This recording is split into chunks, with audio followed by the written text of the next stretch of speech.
안녕하세요. 이번 시간에는 코딩 공부 사전에 이렇게 준비하면 성공 확률이 높아진다 라는 주제로 얘기를 해보도록 하겠습니다. 일단 첫 번째 이제 마음 준비, 마인드셋을 이제 해오셔야 되는데 나는 재능이 있는지 테스트하려 한다가 아니고 한번 해볼까 이런 마인드는 굉장히 위험합니다. 그렇게 오면은 진짜 4개월 막 국비 지원 가시던 아니면 뭐 동영상 강의 들으시던 대부분은 그냥 그 시간 그냥 버리고 끝나요. 근데 제가 봤을 때 지금 여러분들의 시간은 만약에 20대 초반 중반이어도 굉장히 소중해요. 왜냐면 20대 공부를 빡세게 하는 게 40대 빡세게 하는 것보다 정말 저는 한 5배 이상 효율이 높다라고 생각하거든요. 실제로 제가 40대 분들을 많이 교육을 해봤지만 실제로 20대 애들이 정말 각 잡고 제대로 하는 거에 비해서 좀 많이 체력적으로나 뭐 집중적으로나 그리고 계속 이렇게 오래 앉아 있어야 되거든. 근데 40대가 넘으면요. 30대 중반만 돼도 제가 지금 30대 중반이 넘고 30대 후반이 가고 있는데 이런 나이만 돼도 이제 이런 심혈관 질환이 확실히 이게 안 좋으면 안 좋겠다라는 게 몸으로 느껴지는 나이예요. 그래서 이제 나이가 들수록 점점 이제 상태가 좋아질 줄 아시는데 아무것도 안 하는데 좋아지는 경우는 없어요. 제가 거의 뭐 휴일 없이 매번 학생들 코칭하거나 제가 거의 저는 뭐 휴일 없이 일해요. 그렇게 하는 이유는 제 40대가 좀 찬란했으면 좋겠거든요. 그리고 적당히 뭐 이렇게 해가지고 적당히 스무스하게 살려는 사람들 많은데 그렇게 하는 사람들이 공무원 많이 하시죠. 근데 공무원이 생각보다 이렇게 우리가 보는 것보다는 그렇게 아름답지가 않은 게 거의 공무원 들어가서 3년 안에 나가는 비율이 4분의 1이 넘는데요. 그러니까 막상 가면 그 안에서도 어려움이 많다고요. 공무원 쉬운 직업이 아니죠. 진상들도 엄청 많고 뭐 사실 그렇잖아요. 여러분들 거기만 가보세요. 주민센터만 가봐도 뭐 진상들 겁나 많고 이상한 할머니 할아버지들 뭐 이상한 사람들 졸라 많거든. 그런 사람들 공무원 다 상대해야 돼요. 얼마나 힘들겠어. 근데 월급은 일반 기업에 비해서 좀 낮은 편이고 나중에 뭐 연금 보고 한다고 하는데 근데 일반 기업에서 좀 괜찮게 돈 벌고 하는 게 오히려 더 빠르게 돈을 회수할 수 있으니까 일반 공무원들보다 그래서 빠르게 재테크를 할 수 있지 않을까? 물가는 계속 오르니까 난 옛날부터 그런 생각 많이 했거든요.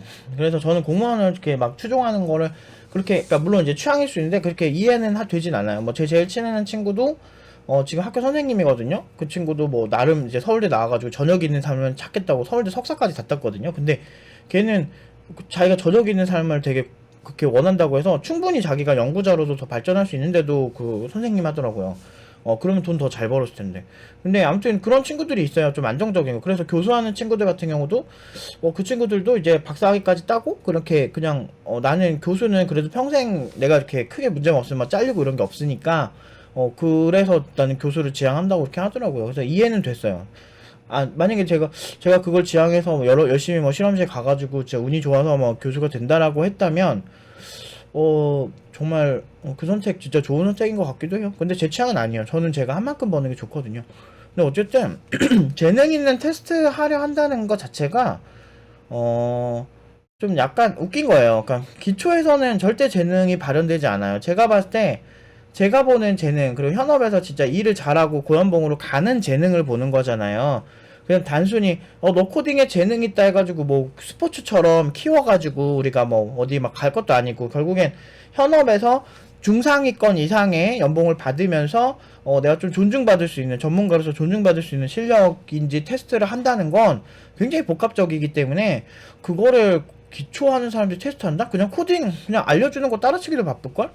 그 판단이 안 돼요. 그렇게 자기가 가능하다고 생각하는 거는 제가 20년 동안 제가 그냥 뭐 단순히 숫자만 막 숫자 놀이 하는 게 아니고 제가 거의 20년 가까이 했거든요. 지금 18년 동안 하고 있는데 그동안 제가 1대1 코칭하면서 본 친구들이 2,000명이 넘거든요. 근데 이게 뭐 그냥 말로만 뭐 그냥 뭐 몇 년 만에 어떤 교육기관들 보면 막 진짜 3년 4년 만에 막 2,000명 뭐 10,000명이 지나갔다 뭐 이렇게 얘기하시는데 그게 단체 수업으로 그렇게 간 게 아니고 저 같은 경우는 그냥 1대1로 뭐 과외식으로 정말 그런 식으로 한 명 한 명 내가 보면서 2,000명을 넘게 봤거든요. 18년 동안 그 정도 볼 수 있거든요.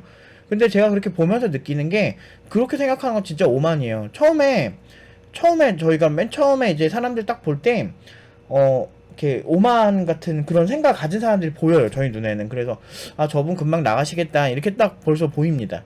그런 생각이 있는 분들이 있어요. 그래서 그런 분들은 제가 항상 좀 아쉽다고 생각할 때가 진짜 많아요. 진짜, 이게 마인드셋만 잘 갖춰졌으면 한 번에 잘 될 수 있는 분인데 왜 테스트를 하러 오시지? 이 생각이 들었고, 두 번째는 나는 시행착오로 하려고 교육받는다. 이런 마인드를 가지고 오세요. 꼭, 왜냐면, 위에 있는 거랑 좀 이렇게 좀 헷갈릴 수 있는데, 왜 그러냐면, 이렇게 시행착오가 반복돼야 돼요. 그러니까 이게 한 번에 여러분들 코딩, 이거 뭐 프로 개발자들이면 다 아시겠지만, 한 번에 코딩을 해가지고 한 번에 딱 돌아가는 프로그램은 음주 코딩밖에 없어요. 음주하고서 코딩을 했을 때, 그런 결과가, 한 번에 돌아가는 것 같긴 하지만 알고 보면 버그 투성인 이런 코드가 짜지거든요. 막 술 이빨 먹어야 돼. 엄청 많이 먹어야 돼. 근데 이제 그런 거 아닌 이상은, 그러니까 농담이고 방금 건, 그러니까 일반적으로는 그 코딩을 하잖아요. 내가 이렇게 될 거라고 짜는데, 그 짜고 난 다음에, 내가 의도한 대로 동작하지 않아서 그거 고치는 과정이 거의 80%입니다. 일반적으로. 이게 숙련될수록 이제 이 고치는 과정이 좀 줄어들긴 하는데, 그래도 엄청 고쳐요. 프로 개발자들도 버그 잡느라. 오죽하면 게임 업계에서 이런 얘기가 있어요. 내가 코딩을 하는데 한 진짜 뭐 3할 4할을 쓰면 디버깅 하는데 뭐 5할 6할을 쓴다고 이런 얘기가 있어요. 게임 업계에서. 그 정도로 게임이 버그가 많거든요.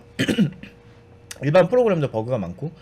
그러니까 그걸 고치는 거예요. 그래서 그 일반 개발 프로세스 자체가 시행착오를 계속 겪는 건데, 근데 이제 초보자분들은, 이 분야 왜 그래? 라고 생각을 하는 경우가 많다라는 거죠. 그러니까, 이 분야 왜 이러지? 왜 나는 자꾸 못하지? 왜 내가 한번 짜는 건 한 번에 동작 안 하지? 이런 생각하는데, 그런 일반적인 마인드를 가지고 오시면 절대 잘할 수가 없다. 이거를 이제 말씀드리고, 그리고 시행착오를 반복하면서 성장하는 거예요. 원래 그런 분야예요. 이게 왜 그러냐 물어보신다면 뭐 할 말이 없어요. 아니 예를 들면 유명한 오픈소스 같은 거 있거든요. 오픈소스가 뭐냐면 이제 그 우리가 이제 사용하는 기술들이 다 우리가 만든 게 아니고 가끔은 이제 어디다 이제 오픈소스라고 해서 남이 공개해 놓은 소스나 공개해 놓은 라이브러리 같은 거를 이제 가져다 쓸 때가 있습니다. 근데 그런 거 보면은 이제 커밋 내역이라 그래서 이제 SVN 아니 또는 Git 같은 어떤 이렇게 형상 버전 관리 툴이라고 해가지고 소스 코드가 이렇게 매번 버전마다 이렇게 쌓이는 게 있어요. 이렇게. 그러면 뭐 옛날 몇 월 며칠에 어떤 코드를 작성했다 이런 식으로 계속 이렇게 작성한 게 쌓인단 말이에요. 근데 유명한 오픈소스 세계적으로 인정받는 오픈소스들도 보면 옛날부터 버그 픽스 되고 계속 고치고 이러고 있어요. 현재까지도. 그러니까 이런 분야에서 초보자가 아직 문법도 제대로 익숙하지 않은 사람이 그런 생각을 가진다는 거는 정말 위험해요. 근데 이런 분들을 은근히 많이 봐요.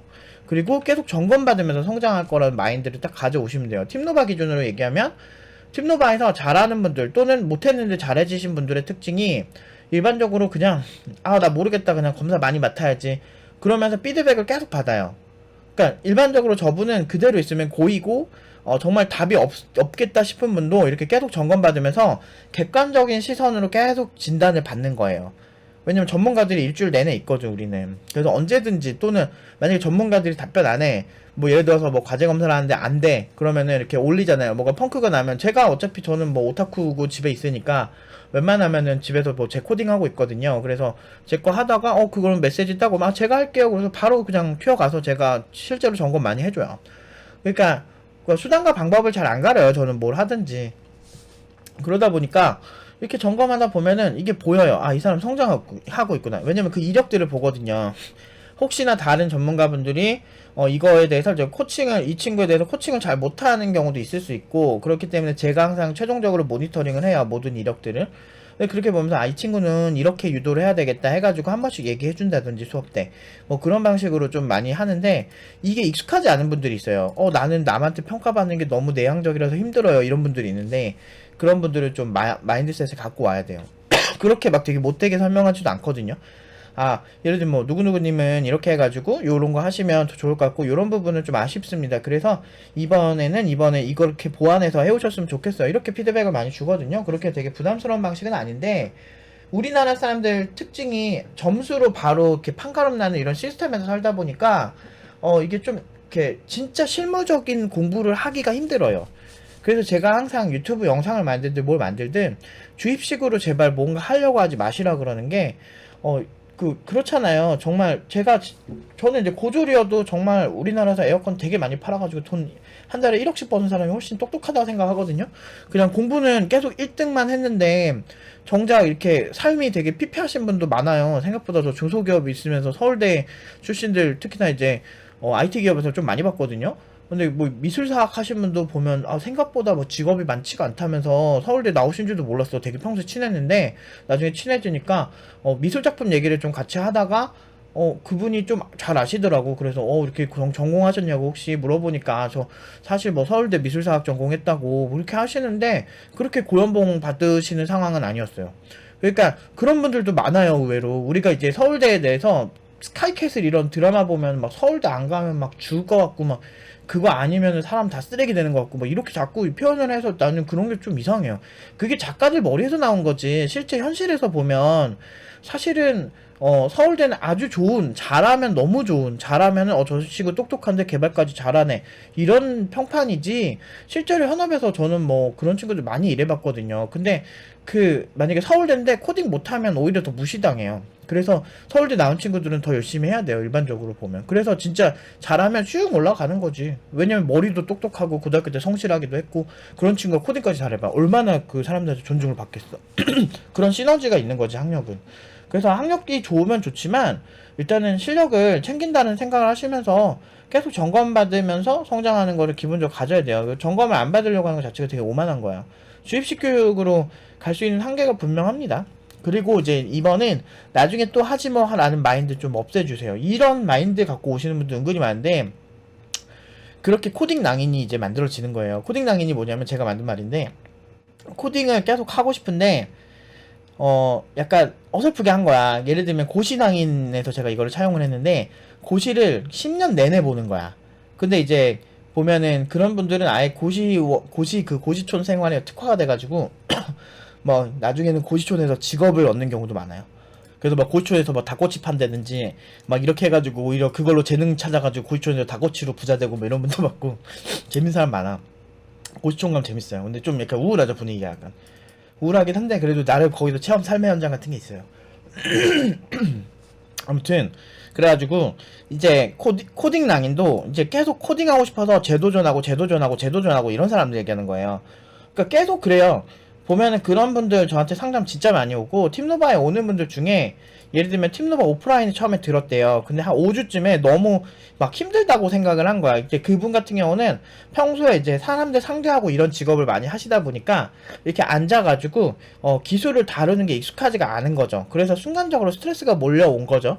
근데 그럴 때 좀 같이 상담을 하고 그리고 이제 좀 앞에 이제 다른 동기들이랑 같이 얘기도 한다든지 아니면은 강사들이랑 같이 얘기를 해서 마인드 컨트롤을 좀 하면 되거든요. 그러면은 보통 그렇게 해가지고 잘 끌고 가가지고 한 번에 성공한 친구들이 되게 많은데 그렇게 하면 되는데 이분 같은 경우는 혼자 이제 꽁에 있던 거야. 그러니까 속에 있었지. 그러다가 이제 그러니까 한 5주까지 오프라인에 수업을 들으시고 2018년도쯤에 들으셨어요. 그러다가 다음에 이제 다른 교육기관에 가셨어요. 가셨는데 지금 비대면 수업에 자주 오세요.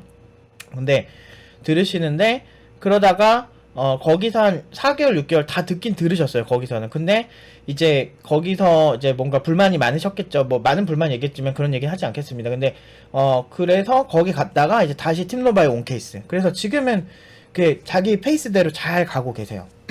왜냐면은 결국에는 도전 3번 하게 된다는 거. 자기가 이거 너무 하고 싶거든. 그러니까 이런 거는 무시를 못해요. 그래서 여러분들 항상 아셔야 되는 게 코딩이 생각보다 일반적으로 되게 힘들지만 성취감이 되게 장난 아니거든요. 내가 원하는 대로 코딩을 했는데 막 프로그램이 동작해. 이게 얼마나 재밌는데.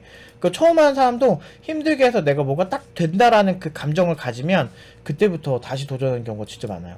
그게 그 희열이 잊을 수가 없는 거야. 그래서 이런 분들 많아요. 팀노바 오시는 분들은. 팀노바는 그래서 어떻게 보면은 진짜 제대로 개발을 가르치려고 하다 보니까 어떻게 보면은 참 힘든 일도 많았지만 이런 분들 많이 오시는 거 보면 되게 행복하죠. 왜냐면 진짜 최종적으로는 우리한테 오는구나. 이거 다 고쳐줘야지 이런 생각을 하게 되죠.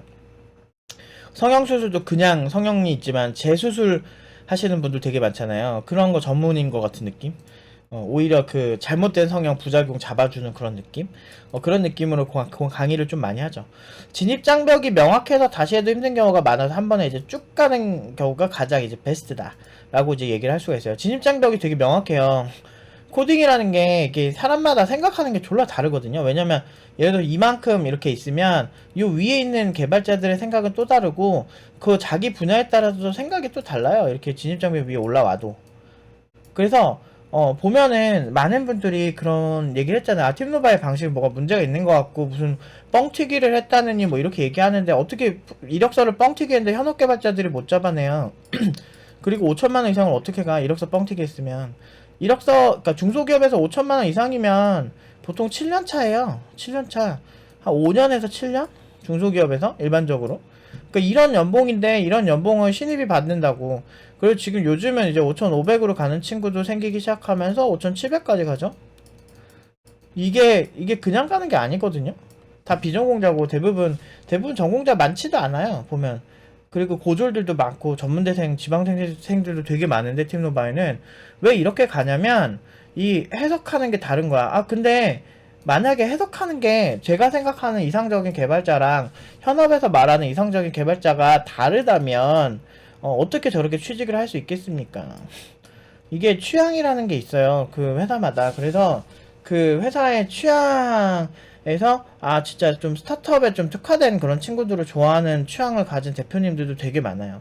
그 현업을 많은 사람들이 아, 팀노바 왠지 저렇게 하면 안 될 것 같은데 이런 생각 많이 하잖아요. 4개월 교육할 거를 4개월만 하면 될 것 같다라고 생각하는데 그 4개월 교육하고 5개월 교육하고 이런 게 좋아 보여도 그 다음 얘기들은 안 나오잖아. 내가 어떤 교육기관을 갔기 때문에 내가 엄청나게 행복했다, 어쩌다 이런 얘기들이 별로 없어요. 근데 팀노바 같은 경우는 졸업 이후에 뭐 3년 차든 4년 차든 이런 친구들이 막 와가지고 인터뷰 많이 하잖아요. 왜냐면 그만큼 자신의 삶이 윤택해졌으니까. 그리고 회사에서 존중을 받으니까. 저는 돈도 돈이지만 존중받는 거 중요한 것 같거든요. 인간이 단순히 돈만으로는 살 수가 없어요. 그 어떤 명예, 또는 사회적 위치 이런 게 되게 중요한데 사회적 위치라는 건 회사에서 자기 자신의 위치거든. 주 5일 거기서 일하는데. 그렇기 때문에 그런 인정받는 게 되게 중요해요, 사람은. 그래서 일을 잘한다는 평판이 되게 중요하죠. 저는 졸업생들 치고 제가 듣는 입장에서 제대로 인정 안 받고 사는 친구들 본 적이 없어요.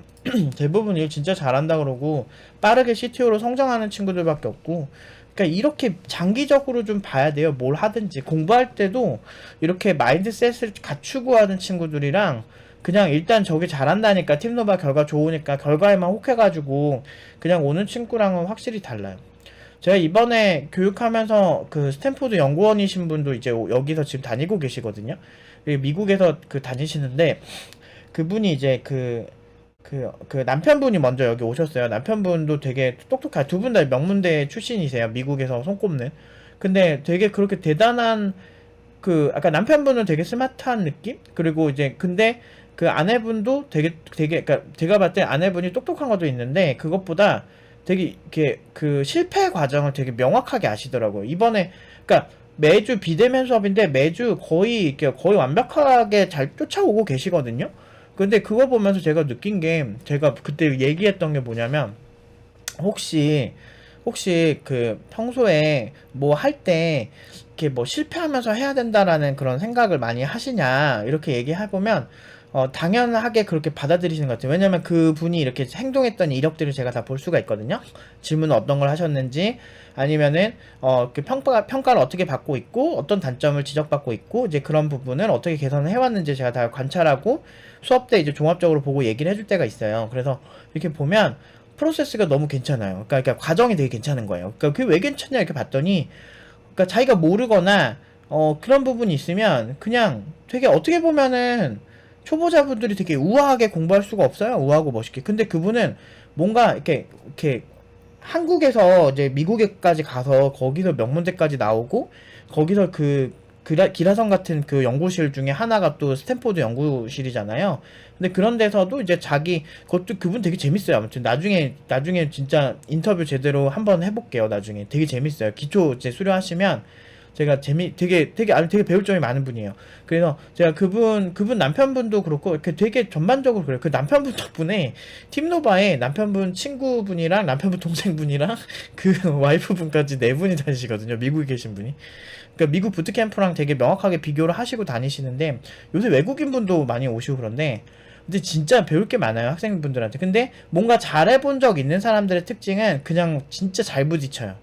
그래서 제가 그분 보면서 아, 이분이 안 뒤처지는 게 이유가 있구나. 그걸 많이 느끼죠. 그리고 그렇게 해야 되는 게 맞고요. 저는 뭔가 저는 근데 저도 살면서 제가 잘하고 싶은 거 못 해본 적이 별로 없거든요. 근데 그 이유가 일단은 사회성에 떨어져서 집에서 뭐 할 것도 없고 그러니까 그게 하는 것도 있지만 이제 그것보다 더 중요한 게 이제 뭔가에 몰두했을 때 실패했을 때 그냥 자꾸 분노해요. 아, 이거 내가 못했네? 내가 이거 더 잘해야지? 내가 이거 못했네? 내가 더 잘해야지? 이런 식으로 자꾸 하게 되는 것 같아요. 그러니까, 나 이거 못했네? 딱 포기해야지. 이런 마인드는 일반적으로 이제 뭔가를 잘해본 적이 없는 사람들한테 처음에 디폴트로 이렇게 장착이 돼요. 근데 그 디폴트로 장착이 된 거를 극복을 하시잖아요.